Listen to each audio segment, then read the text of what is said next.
The pandemic has brought a lot of things into the spotlight. Obviously, our physical health has been one. Mental health of individuals feeling, separated from society is certainly a big one. And of course, the economic impacts that families across the country have felt. But there's another aspect that has been completely ignored, and now a new Axios poll has sent corporations and employers into a bit of a panic.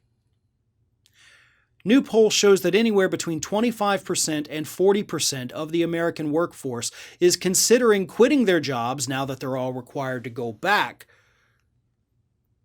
because they suddenly got a taste of freedom.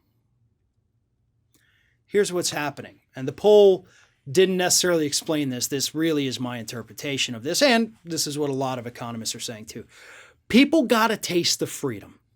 Now, I know, again, we have plenty of individuals who started to get cabin fever, working from home. They didn't have a partner. They didn't have roommates. They didn't have kids. They were lonely. And yes, that is a severe mental health crisis as well. But on the flip side of that, there were people who felt better. My blood pressure has never been lower in my entire adult life than it has in the last year. There's been rough times, sure.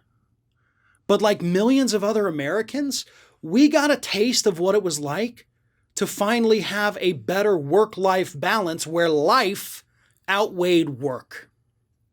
Where we could spend more time with our families getting to know them, having a little bit of freedom, and most importantly for millions of people, realizing that you're just arbitrarily being stuck behind a desk for 8 hours a day, even though there's not 8 hours a day worth of work to be doing.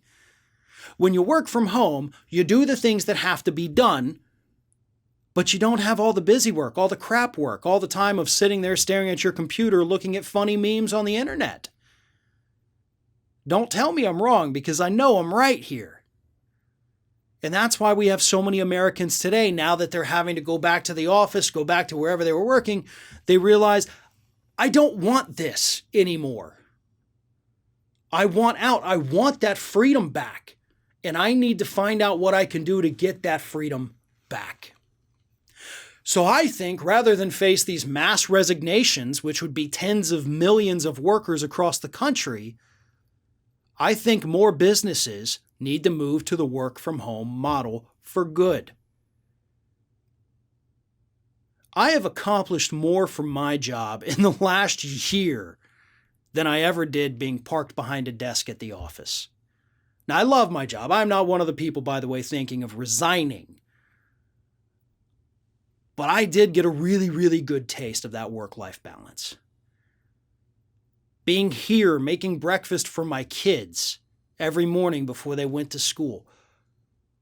Waiting outside for them to get off the school bus every single day instead of sending them to after-school care. Little things like that make a big difference. And millions of people experience that, and they want to keep that. There's going to be a worker crisis soon, adding on to the problems of the worker crisis that's already taking place because companies don't want to pay people enough money to work for them. People got a taste of freedom in the past year. And a lot of us aren't ready to give that freedom up. And we're going to do what it takes to maintain that freedom so that we can finally enjoy a bit of happiness without having to be parked behind a desk for 8 to 9 hours a day.